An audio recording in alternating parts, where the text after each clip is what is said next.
Szeretettel köszöntöm a Csendes Percek nézőit. Felesleges jónak lenni, vagy érdemes jónak lenni? Vajon az életben, amikor a rosszért is jóval fizetünk, mindig azt érezzük utána, hogy na, ez most megérte, ennek van értelme igazán.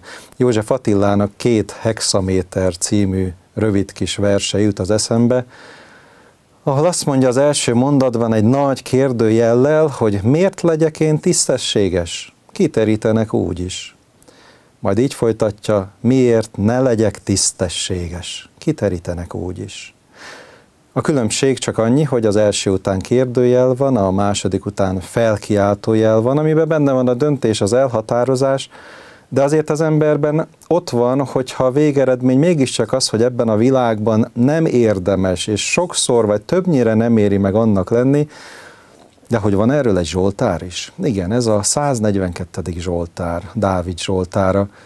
Hallgassuk meg ezt a magányos, védtelen, fáradt, megfáradt emberi fohászt, és azután gondoljuk végig, hogy mire jut a zsoltáros. Legyek tisztességes, vagy ne legyek tisztességes? Dávid tanítása. Imádság abból az időből, amikor a barlangban volt. Fennszóval hívom az Urat, fennszóval könyörgök az Úrhoz. Kiöntöm előtte panaszomat, elé tárom nyomorúságomat. Amikor elcsügged bennem a lelkem, te ismered ösvényemet. Tört vetettek elém az úton, amelyen járok. Tekints jobbra, és lásd meg, hogy senki sincs, aki ismerne. Nincsen számomra menedék, senki sem érdeklődik felőlem. Hozzád kiáltok, Uram, és azt mondom, te vagy oltalmam és örökségem az élők földjén. Figyelj esedezésemre, mert igen nyomorult vagyok. Szabadíts meg üldözőimtől, mert hatalmasabbak nálam. Vezest ki lelkemet a börtönből, hogy magasztalhassam nevedet. Az igazak vesznek körül engem, amikor majd jót teszel velem. Dávidnak egy olyan életmozzanatát látjuk ebben a versben, illetve talán azt követő imádságát olvashatjuk, amikor barlangban kellett rejtőzködnie hosszú éveken, egy bő évtizeden keresztül, üldöztetve Saul király elől. Ennek az üldözésnek a nehézségét írja meg több zsoltárában Dávid, ahogyan magányosan, később aztán tucatnyi, majd néhány száz ember, szintén üldözött, elkeseredett, számkivetett ember csatlakozik hozzá, közvetlen családjával együtt. Szóval magányosan, védtelenül, fáradtan, időről időre megfáradva hordozza ezeket az esztendőket. A Biblia Sámuel első könyve 24. fejezetében jegyez föl ebből az időszakból egy történetet, amikor is ebben az említett barlangban engedi erősségei mellett, a földrajzi helyről ennyit tudunk, be lehet azonosítani, a Jú-aklok közelében a korabeli feljegyzések leírják az egészen pontos helyszínt, rejtőzik el, és ekkor váratlan fordulat történik az életében. Hát, hogy hogyan szoktuk a váratlan fordulatokat értékelni, ez egy nagyon jó kérdés, ugyanis a barlangban rejtőzködő Dávid a katonáival együtt egyszer csak azt veszi észre, hogy a barlangba besétál a legnagyobb ellenség, az üldöző Saul király. A serege 3000 fő kint várja őt, letelepedtek, megpihentek, és Saul, hát csak ember ő is, szükségét végezni megy be a barlangba. Ott várnak, lélegzet visszafolytva, elrejtőzve Dávid és az ő követői és katonái, és bizony sugják Dávid fülébe, hogy van gondviselés, van Isten, végre megszabadulhatsz egy üldözőtől, jogod van hozzá, hiszen teljesen méltatlan és igazságtalan, amit ellened tesz, megalapozatlan vádak, koholmányok, egy fékevesztett király, aki az idegrendszeri megborulásával már nem ura önmagának, a döntéseinek, és bár rengetegszer megtapasztalhatta, hogy Dávid a barátja, a segítője, a támasza, mégis üldözi őt. Szóval nem egyszerű dolog az, amikor egy életeseményt kell értékelnünk, mégpedig úgy, hogy most milyen döntést hozzunk, mert hát az Isten kezembe adta az ellenségemet, gondolhatta volna Dávid is. Azonban Dávidtól valami egészen mást olvashatunk, a Bibliát, amikor fellapozzuk, A sutyorgó emberek, akik az Isten kezedbe adta az ellenségedet mondatokat ismételgetik, azt olvassuk, hogy a következőt látják, Dávidnak megesett a szíve, jegyzi fel a Biblia, és csak annyit tett, hogy a levetett és hátra hagyott felső ruhának egy szárát elmetszi és zsebre vágja. Majd amikor Saul kimegy a barlangból, Dávid is utána megy, és kellő távolságban megállva utána kiált, miért, Uram király, miért üldözöl engem? Amikor Saul elképedve megfordul, Dávid még meg is hajtja magát, és királynak kijáró tiszteletet tanúsít Saul iránt. Azt mondja, a mai napon Isten a kezembe adott téged, de én nem tehetem meg, hogy egy felkent királynak kioltsam az életét, ezért tudd meg, hogy én semmi gonoszságot nem akartam eddig sem, nem cselekedtem most se, és nem akarok a jövőben sem ellenet tenni. Ezért képzeljük csak el valaki, aki sok gondot okozott nekünk. Most ilyet nem is mondok, hogy az életünkre tör. És aztán ott van a kezünkben, hogy mondjuk valahogyan revansot vegyünk, vagy bíróság elé idézzük, vagy valamilyen módon a vesztét okozzuk. És Dávid elmondja, hogy van egy olyan mondás, hogy a gonoszok csak a rosszat teszik, de az én kezem nem lesz ellened. Római levélben, az Új Szövetségben az apostol ezt egy keresztény etikai tanításként mondja, hogy a rosszat jóval győzd meg. Mert a rosszat rosszal nem lehet meggyőzni, csak legyőzni.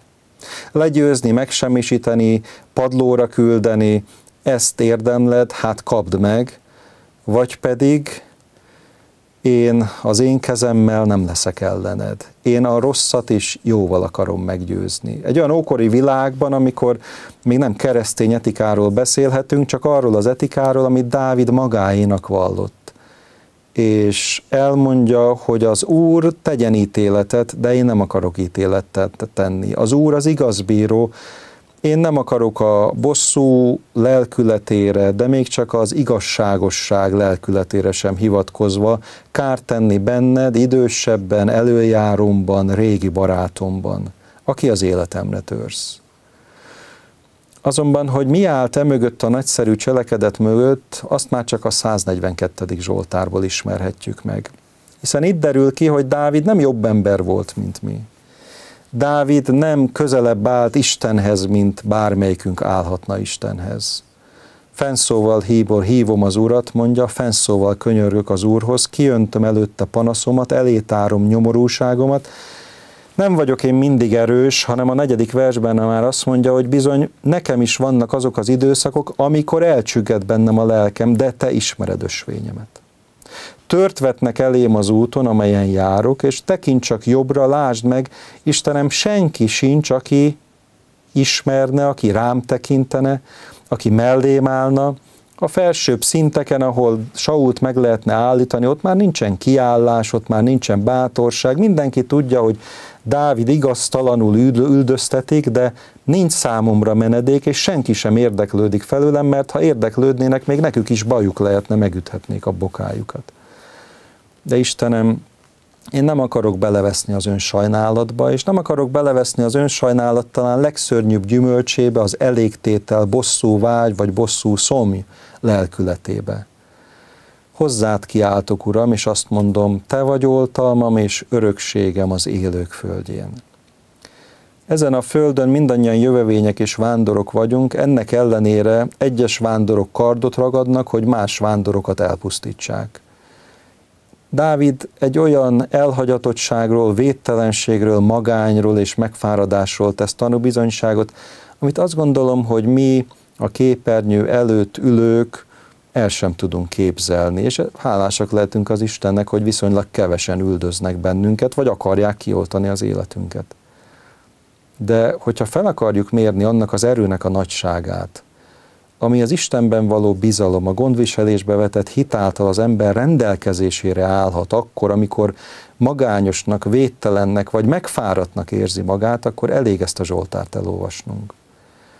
Ugyanis az Istenhez hittel kiáltó ember, aki kiönti előtte panaszát, és egyébként nagyon szépek ezek a kifejezések, ha így kigyűjtjük a Zsoltárból Ezt különben mindegyik Zsoltárnál érdemes megtenni, amit komolyabban górcső alá veszünk, de itt most a 142-nél együtt is megtehetjük, hogy nem egyszerűen a szimpla Dávid pedig imádkozott kifejezés van, hanem azt mondja, fennszóval hívom az Urat.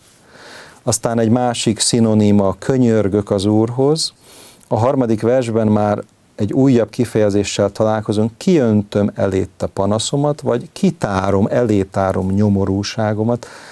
Ez arról a kommunikációs gazdagságról beszél, ahogy az ember pillanatnyi üzenetének megfelelően, érzelmi töltöttségének megfelelően Istenhez fordul. A 6. versben már azt mondja, hogy hozzád kiáltok. Tehát, hogy hányféleképpen szavakban, hányféleképpen tónusban, hányféleképpen színárnyalatban, lelkületben, érzelmi fűtöttségben mondhatja el az ember az Istennek. Ez az állandó beszélgetés az Istennel.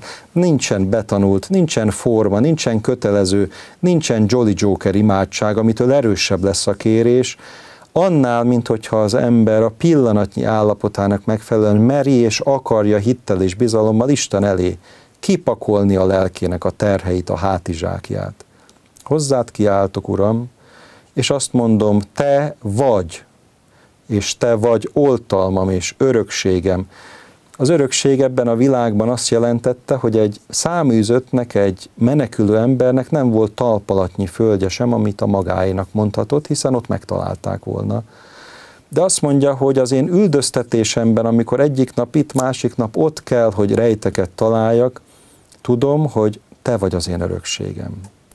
Te jössz velem, te itt vagy a szívemben, itt vagy a tarisznyámban, itt vagy a gondjaim közepette, fenntartó, megőrző Istenként, az élők földjén, minden talpalatnyi föld az élők földjén az én területem, mert te mindenütt ott vagy velem. Elkísérsz a nehéz útszakaszokon is. Ilyenkor a valóság ketté válik az ember életében, és a fejében is. Van egy fizikai valóság, ami arról szól, hogy nincs talpalatnyi földem, nem mehetek haza a családomhoz, mert árulók lesik, hogy belépek a kapun, és azonnal elmondják Saulnak. Ketté válik a fizikai lét bizonytalansága, és az Istenben való létezés teljes biztonsága. Az a lelki létezés, az a spirituális létezés. Az ilyen útszakaszokon az én örökségem az Isten, aki itt van a hamuba sült pogácsámban, itt van Dávidnál maradva a lantomban, amivel a bárányoknak énekelt, itt van a zsákomban, itt van a parittyámmal, viszlek magammal mindenhova, és az élők földjén minden talpalatnyi föld az enyém, mert te ott vagy velem. Mindenütt otthon vagyok. Most nem a családom, és nem a házam adja az otthont, hanem a veled való közösség. A kettévállás, ami a fizikai lét valósága és az Istenben létezés valósága között van, így válik elviselhetővé, kibírhatóvá, és az ember, aki Istenhez fordul, hogy figyelj esedezésemre, és megint egy újabb szó, könyörgés, hívás, szívkiöntés, panaszfeltárás, elétárás, hozzád kiáltás, figyelj esedezésemre, mert igen nyomorult vagyok, szabadíts meg üldözőimtől, mert hatalmasabbak nálam, ez a fizikai valóság. A fizikai valóság a börtön, a megkötözöttség, a számkivetettség, de vezest ki lelkemet a börtönből, hogy magasztalhassam nevedet. És majd amikor fizikailag is visszaáll a békés élet rendje, és az igazak vesznek körül majd engem, amikor majd te jól teszel velem, akkor majd megírom ezt Zsoltárban, elénekelem mindenkinek, hogy bár a jó tett, és a rosszért is jóval fizető magatartás sokszor felesleges és nem kifizetődő, de miért ne legyek tisztességes, ahogy József Attila mondja? Miért ne legyek? Miért nem logikus az, hogyha ugyanaz a sorsa, még reménytelenségében, Isten nélkül is ugyanaz a sorsa az embernek, ha miért legyek én tisztességes kiterítenek, akkor miért ne legyek tisztességes, hiszen nem rosszabbul járok. Belül viszont megmarad a békém.